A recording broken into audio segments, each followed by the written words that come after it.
Afternoon, everyone. We have a lot of news today, and I have quite a few announcements for you, so let's get to it. First, on behalf of the President and the White House, we express our deepest condolences to the family of New York police officer Islam, who made the ultimate sacrifice in defense of his fellow New Yorkers. As the funeral services are held in New York City today, everyone at the White House is keeping the officer's family, friends, and fellow NYPD law enforcement officers in our thoughts and prayers. The President has always, and will always, proudly stand with our men and women in blue. May God bless Officer Islam and the other individuals who were tragically killed in this senseless act of violence. In other news, President Trump's working visit to Scotland was a huge success. In less than 48 hours, President Trump brokered the biggest, most impactful trade deal in history and prevented a war in Asia for the second time since he took office. We have never had a president who wields the full power of the United States to negotiate good deals for our country and its people like President Trump. This is what maximum leverage looks like. On the peace front, President Trump helped deliver an immediate and unconditional ceasefire between Thailand and Cambodia.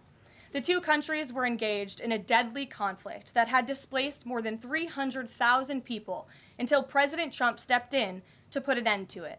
The president spoke directly on the phone with the acting Prime Minister of Thailand and the Prime Minister of Cambodia to inform both leaders that unless they brought their conflict to an end, there would be no trade discussions or agreements with the United States. Almost immediately afterward, a peace was brokered that will save thousands of lives and allowed for trade negotiations with these countries to resume, and they have. The president has now ended conflicts between Thailand and Cambodia, Israel and Iran, Rwanda and the Democratic Republic of the Congo, India and Pakistan, Serbia and Kosovo, and Egypt and Ethiopia. This means President Trump has brokered, on average, about one peace deal or ceasefire per month during his 6 months in office. It's well past time that President Trump was awarded the Nobel Peace Prize. I know the topic of Israel is on everyone's mind. I have an update from Special Envoy Steve Witkoff, who I got off the phone with this morning.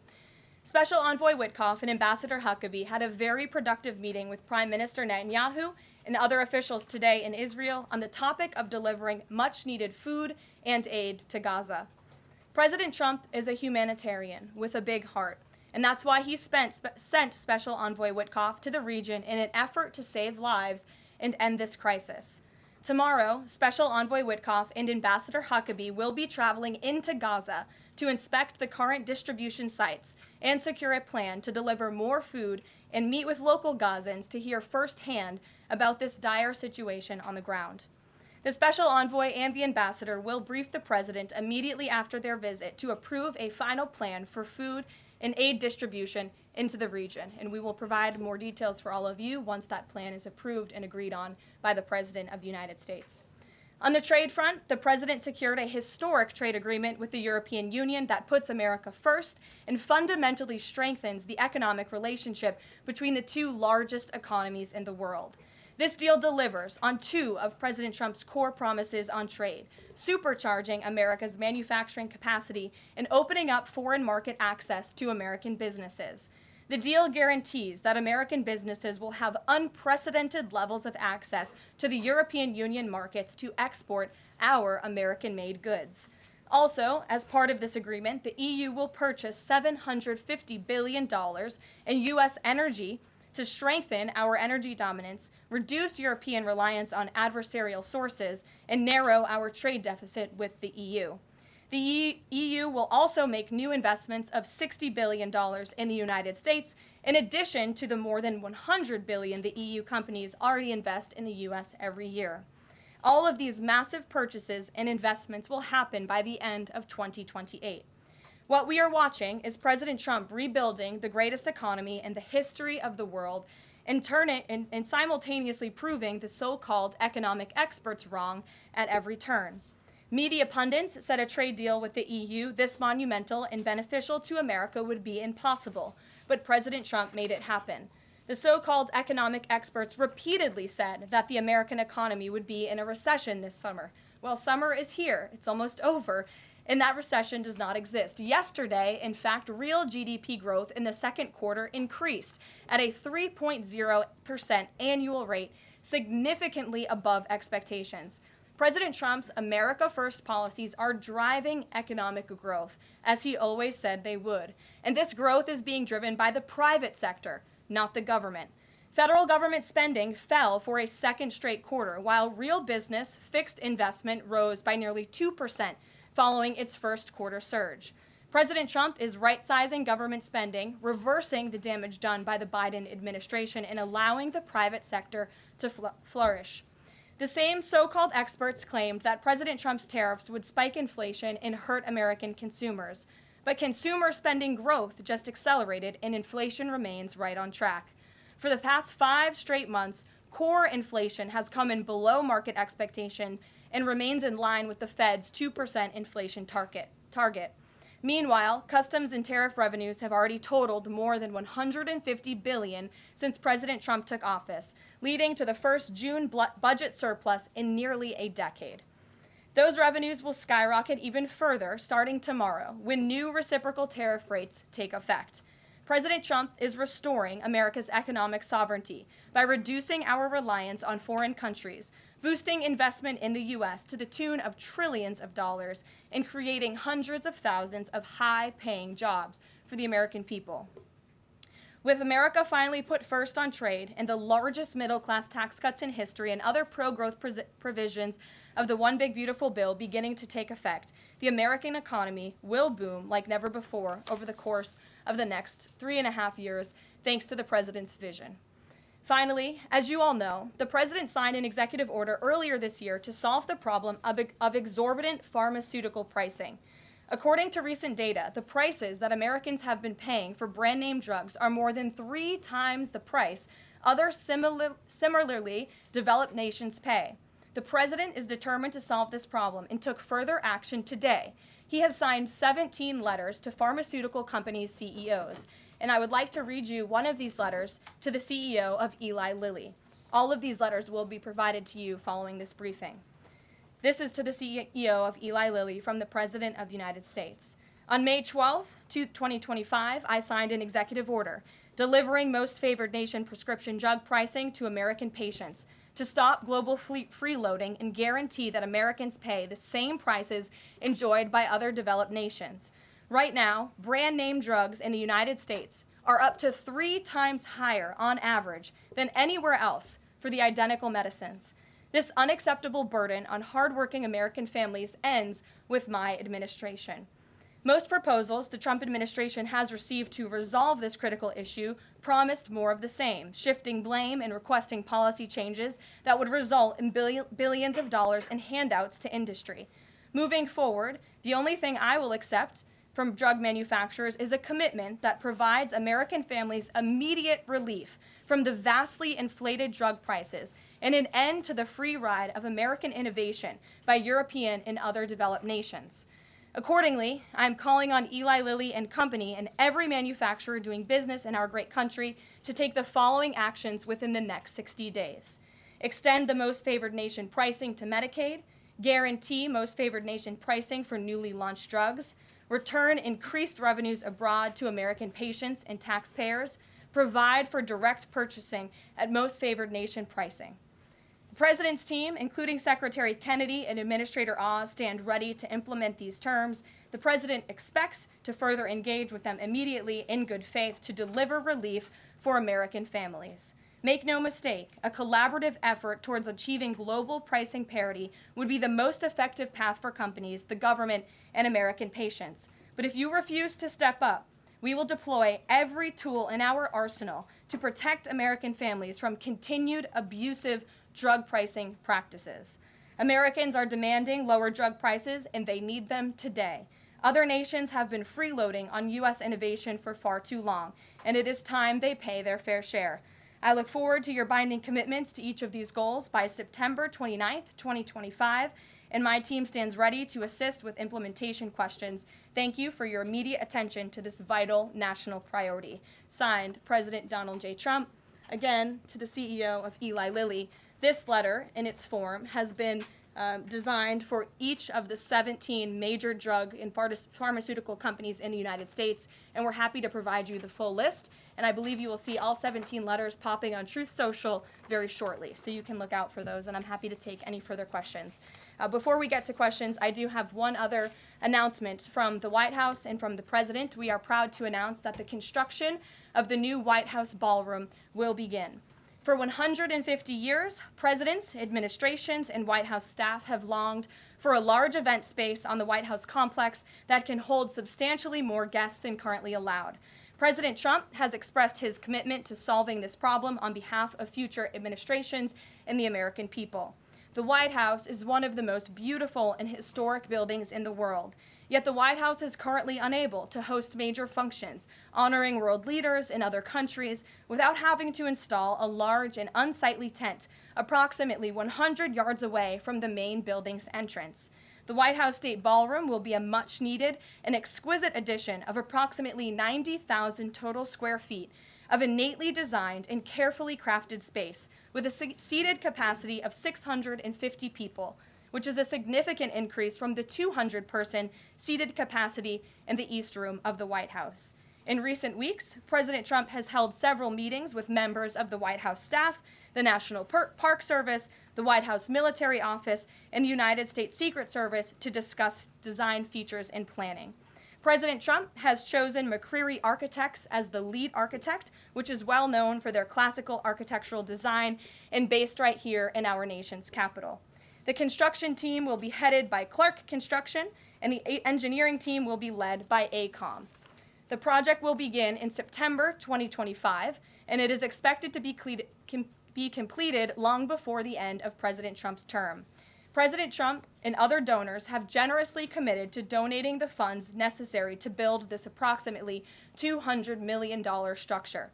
The United States Secret Service will provide the necessary security enhancements and modifications. The White House ballroom will be substantially separated from the main building of the White House, but at the same time, its theme and architectural heritage will be almost identical. The site of the new ballroom will be where the small, heavily changed and reconstructed East Wing currently sits. The East Wing was constructed in 1902 and has been renovated and changed many times, with a second story added in 1942. White House Chief of Staff Susie Wiles has provided the following statement. President Trump is a builder at heart and has an extraordinary eye for detail. The President and the Trump White House are fully committed to working with the appropriate organizations to preserve the special history of the White House while building a beautiful ballroom that can be enjoyed by future administrations and generations of Americans to come. In the White House, we will continue to provide the American public and all of you in the press with updates on this project at whitehouse.gov/visit. And if you go there shortly, you will be able to see renderings and visuals of what this ballroom will look like, both the exterior and the interior. I have provided some photos for all of you in the room today. This is the interior of the ballroom space. It's quite beautiful. And then this is the exterior of the ballroom space. As you can see, it will come off of the executive mansion as it sits today, and the East Wing will be modernized and renovated. We're happy to answer any further questions on that, Jennifer. Since you're so eager, I will go to you, but first, as always, I want to start with our new media seat, Ben Weingarten. Why don't you go ahead, Ben? Thank you. In light of the release, the declassification of the annex to the Durham report today, beyond any potential prosecutions, the outcomes of which will likely be uncertain, what does the President believe justice for Russiagate ought to entail? Might it include restitution for those whose lives were upended as a consequence of Russiagate, and perhaps a major reorganization of the national security apparatus? Well, I think a major organization of the national security apparatus, at least here at the White House within the National Security Council, has indeed taken place, and the President entrusts his current CIA director, John Ratcliffe, and our ODNI director, Tulsi Gabbard, to make the necessary changes to ensure classified intelligence, especially that could implement or hurt the national security of our country, does not make its way into the hands of irresponsible actors who want to politicize that intelligence for their own end. Since you brought up the declassification report that was put out by Senator Grassley today, I'm glad you brought it up, because this should be a story every outlet in this room should be covering. This is further evidence that Hillary Clinton approved the Russia hoax against President Trump. Her campaign financed it. Again, she approved approved it, and the FBI and the CIA were both weaponized to, as our director of CIA has said, accelerate this hoax against then candidate and former President Trump. To answer the heart of your question, the president wants to see justice served, and he trusts the Attorney General and the Department of Justice to implement that justice and hold these people accountable. One more question, briefly, Sure. if I may, on a totally different topic.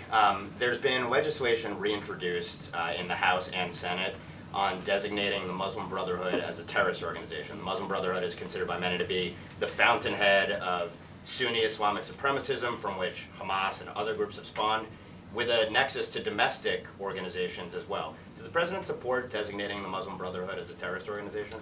Frankly, I'm not sure because I haven't talked to him, and I would never want to get ahead of the National Security Council on specific designations. It sounds like something this administration would support, but we can get a firm answer for you. How's that? Thank you. Thanks for being here. Jennifer, go ahead. Eager beaver today. How much of the East Wing will be torn down? The entire East Wing or just parts of it? So the East Wing is going to be modernized. The necessary construction will take place, and for those who are housed in the East Wing, including the Office of the First Lady, the White House Military Office, the White House Visitors Offices, those offices will be temporarily relocated while the East Wing is being modernized. And then on Israel-Gaza, there are some reports that negotiations with Hamas might not be continuing. Did you get any updates from Steve Witkoff on that? I did. Special Envoy Witkoff is actively talking with our counterparts in Israel about that, and he wants to give some grace to the president so he can fully brief the president on what he's learning on the ground in both Israel and Gaza. But the president put out a very strong statement on Truth Social this morning, which I'm sure you saw, and he said the quickest way to end this entire conflict, the humanitarian crisis that we've seen, and the crisis in Israel that of course started on October 7th when Hamas brutally kidnapped and raped innocent Israelis, that terrible terrorist attack, is for Hamas to surrender, to release all of the hostages, and to end this conflict. And that's what the president wants to see. He's made that very clear. But the special envoy will be in Gaza tomorrow, as I shared with you previously. Josh. Can you give us a little more clarity on the tariff timing? You said that the reciprocals will take effect tomorrow. Yes. Does that include the new auto rates, for instance, on Japan, Korea, the EU? Is this all coming effective tomorrow?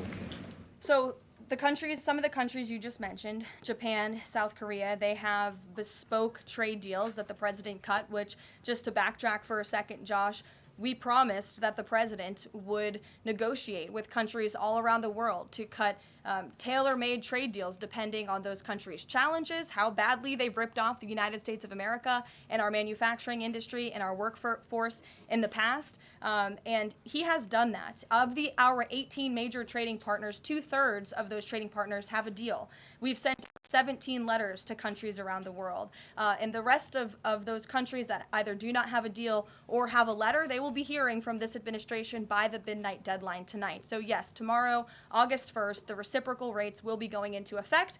If more deals are cut between now and midnight, I will never count out the president. You've seen him do it before. He cut 3 deals in one day very recently. So we'll see what happens. I do know foreign leaders are ringing his phone, realizing this deadline is a real thing for them tomorrow, and they're bringing offers to the table. And we were reporting that the president wants to meet David Solomon of Goldman Sachs today. Can you say what they'll discuss, if anything, in that meeting? I won't discuss the president's private meetings from this podium, and it hasn't taken place yet unless he gives me liberty to do so. And finally, have you talked with the president about his position on the stock trading ban bill before Congress? He obviously had pretty loaded comments about Senator Hawley. There's some reporting that they've since spoken. What is his position on the current status of that bill? The president has spoken to Senator Hawley, who called him, and the president took that call. As the president said in the Roosevelt Room yesterday, conceptually, he of course supports the idea of ensuring that members of Congress and United States senators who are here for public service cannot enrich themselves. And the reason that this idea to put a ban on stock trading for members of Congress is even a thing is because of Nancy Pelosi. I mean, she is rightfully criticized because she makes, I think, $174,000 a year, yet she has a net worth of approximately $413 million. In 2024, Nancy Pelosi's stock portfolio, this was a fascinating statistic to me, grew 70% in 1 year in 2024, and her portfolio outperformed every single large hedge fund in that same year, and even more than doubled the returns of Warren Buffett's Berkshire Hathaway. So I think the president stands with the American people on this. He doesn't want to see people like Nancy Pelosi enriching themselves off of public service and ripping off their constituents in the process. As for the mechanics of the legislation and how it will move forward, the White House continues to be in discussions with our friends on Capitol Hill. Emily, in a new seat today. Thanks, Karoline. I wanted to ask about this report that the president wants to host a G20 meeting at Trump Durrell. How is he going to do that, considering all the preparations that have been going on in South Africa? And also, would that be seen as his businesses possibly profiting from hosting this kind of meeting? I would reject that premise entirely. We have announcements and details forthcoming on the G20, but my understanding is no firm announcement is ready to be made at this time. I did see the report, but we're not in a place to confirm it just yet. Michelle? Just on the tariffs, what are the logistics for imposing those? Does the president have to sign an executive order tonight? What's the timing on that? Yes, and he will be signing an executive order at some point this afternoon or later this evening. And as always, we'll keep you posted when that happens, and it will be released from our office. And there's some of these countries that have they all had contact with U.S. officials, or are there some countries that are going to get letters that have had no opportunity to negotiate with the United States? Well, there's a lot of countries that I know have reached out. I believe it's upwards of 200 countries around the world have reached out to the trade and tariff team. Of course, as I said previously and the president said, we're going to prioritize our key trading partners, which we have done. Like I said, of the 18, 2/3 of those we have cut these tailor-made deals with. But I do know that the trade team has been working around the clock to try to be in correspondence with as many countries as possible. But if they haven't heard from us yet, they will in the form of a letter or an executive order by midnight tonight. We'll go to the back. Sure, go ahead. In the back left. Thank you. Amanda, yes. Thank you very much. I have a talk ask about the U.S. Amanda, you can go up. U.S. and South Korea tariff negotiations. At the tariff negotiation between South Korea and the United States concluded yesterday. President Trump stated on his SNS, Truth Social, that he would announce the specific details of the investment in the United States at the South Korea United States Summit in 2 weeks. My question is this tariff negotiation a final agreement, or is further negotiation necessary? Well, yes, as you know, the president met with representatives of the Republic of South Korea here at the White House yesterday, and they did, in fact, reach a deal. And South Korea will pay a 15% tariff rate, including 15% on autos, while providing historic market access to American goods like autos and rice.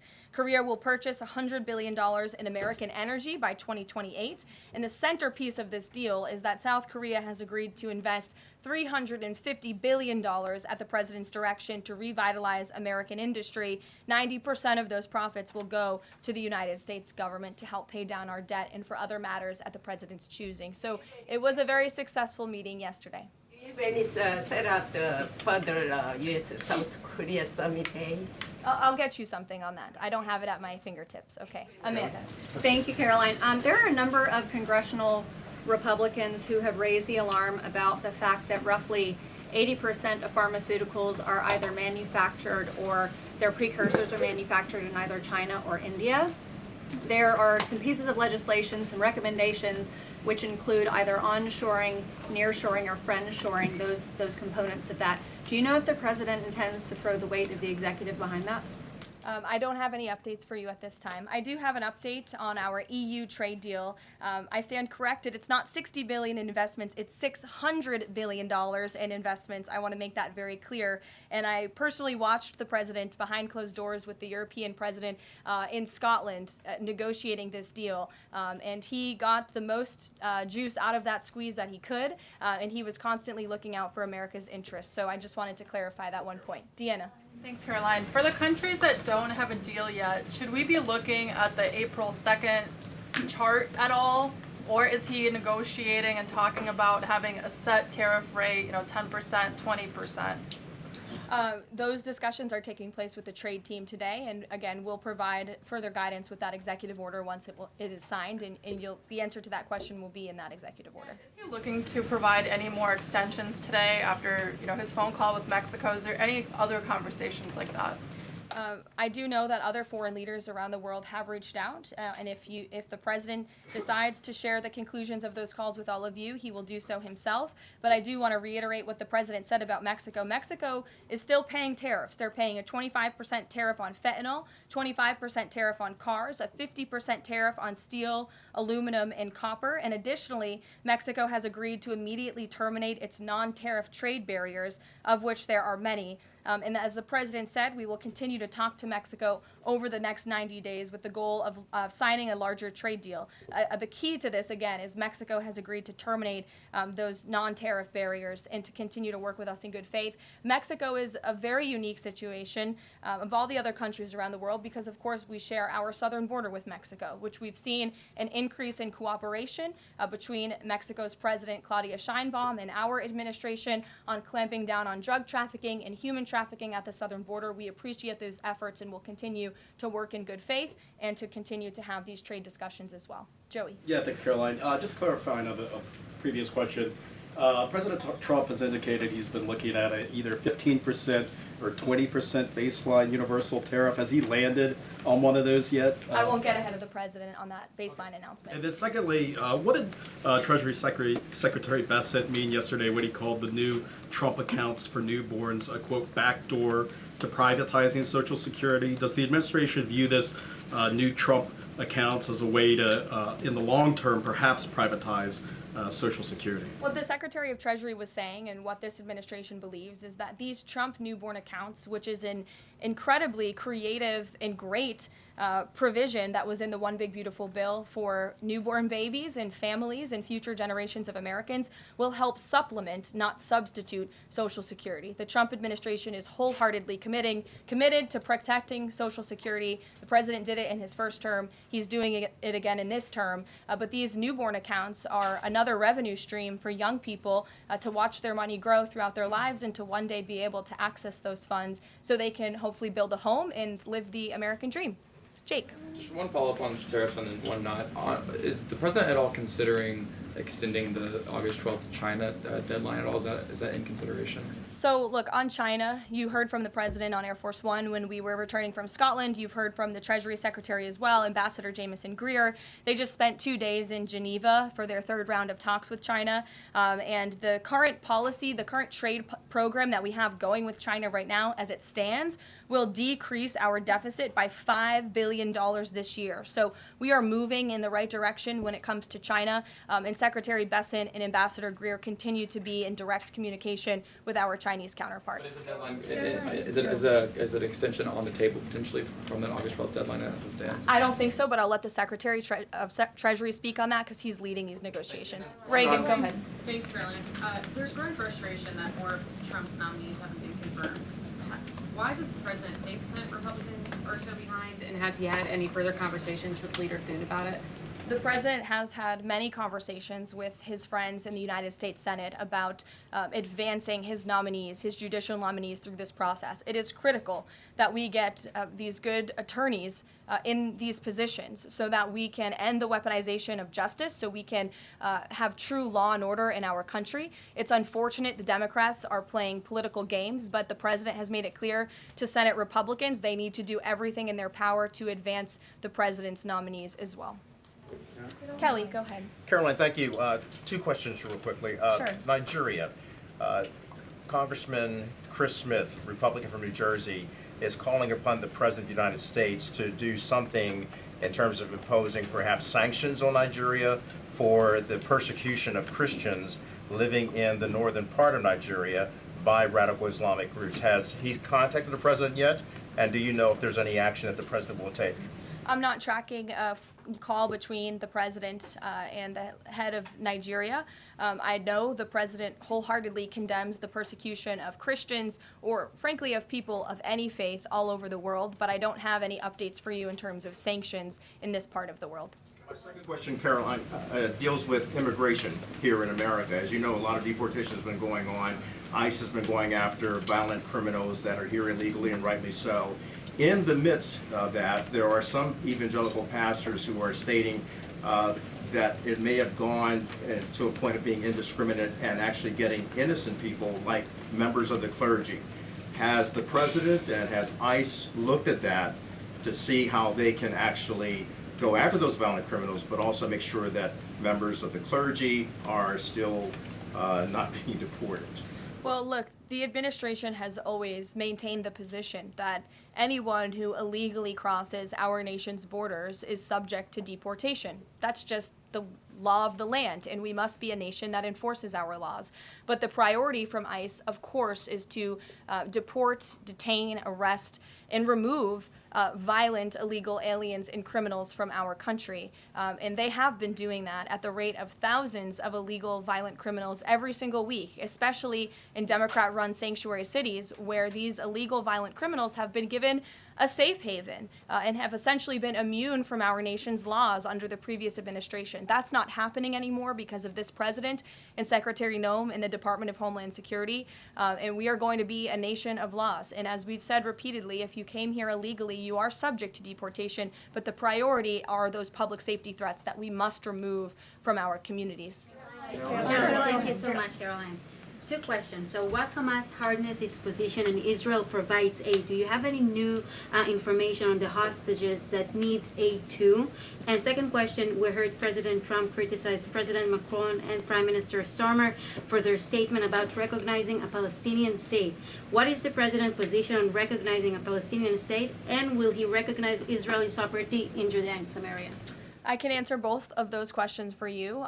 On the second question about a Palestinian state, the president expressed his displeasure and his disagreement with the leaders of France, the United Kingdom, and Canada. He feels as though that's rewarding Hamas at a time where Hamas is the true impediment to a ceasefire and to the release of all of the hostages. So to your first question, the president wants to see all of the hostages released. He cares deeply about this. He has met with many of the former hostages, many of the families of those who have loved ones who are still being held hostage in Gaza. I have met with them too. It is absolutely devastating what these poor people have been through, and the president is always thinking about them, and that's why he's designated his special envoy, Steve Witkoff, who's doing a tremendous job to release the hostages and to end this conflict. But the president has always said the last remaining hostages, now there are 20 living hostages in Gaza, will always be the hardest because Hamas is unfortunately using these innocent people as bargaining chips. But nevertheless, we are committed to seeing this come to an end.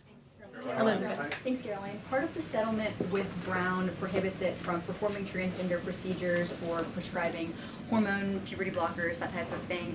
Will eliminating these types of procedures be a priority for the Trump administration in negotiations with other universities? I can tell you that ending the chemical castration of children in our country is a priority of this administration. We've talked to many of these universities about it, but the president has also taken very strong action to cut off the funding for any medical institution in this country that provides those barbaric procedures. The Brown University agreement, since you brought it up, is yet another win to root out anti-Semitic behavior on our nation's college campuses and unlawful racial discrimination. Brown has agreed to no longer allow unlawful racial discrimination in admissions or university programming. They have agreed to provide access to all relevant data and information to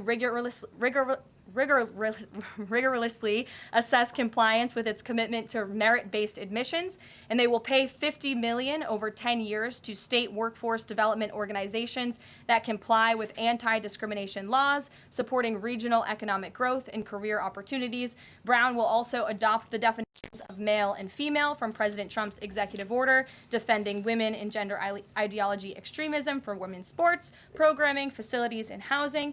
Brown will no longer perform gender reassignment surgeries on minors or prescribe them puberty blockers or cross-sex hormones. And Brown will take steps to improve the campus climate for Jewish students and combat anti-Semitism on their campus. This is yet another huge win for American students and for those who love our country and want to abide by our country's laws. On the topic of defending women from gender ideology extremism and helping women's sports, the president will be signing an executive order at 4 o'clock today with some very famous professional athletes whom I'm sure you all know. And that executive order will be focused on strengthening athletics in our country and making America healthy again. And we are going to re-implement the presidential fitness test in America's schools, which is, I think, something all Americans can get behind. So you'll hear from the president in 2 hours, and we will see you all there. Thank you.